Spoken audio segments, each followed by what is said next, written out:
Bea Kamal Kanwar Online TV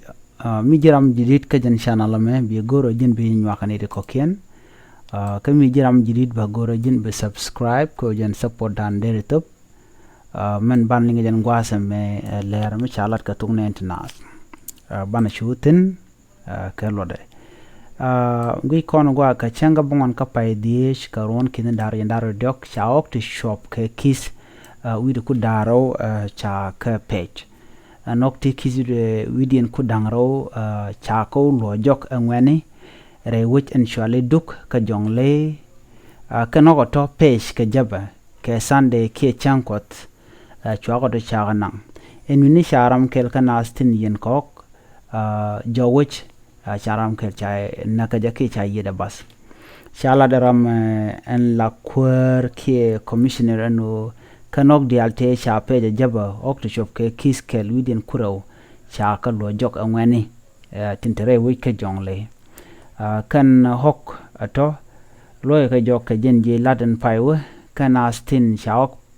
page ka jɔŋley dio ka jenu ka gp bor ke netin control jaba go je odaken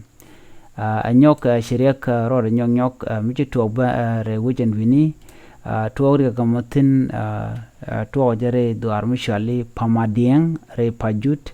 kejan chen kwasba ke tabadak chana stila yin ogba cha kanatin ka cha ok shop ke kiske ludien kurdang raw widi jandang diech cha ka pech jabo boten ken wini ken ngane ok to luang ke lunjok ken ok to cha ladnu cha ta ogunong ka kanite konde shiga kwalke shiga nang ka jelat ka korka me cha ka kapkur shalat bo en ramkel no ne kene dialan kon tin non karik re wicha ka so Sudan ka nat jen ke pibor ka chalat ba kwar ndana la commission pibor shala do hen tela luang ki tele ngai tin mandan le rode shela de no jeno chaok chop kono chana ka chana chana tin en gwad dan wa hok wa petin e jaba na me jela dan de linga jan gwasa me biata kamal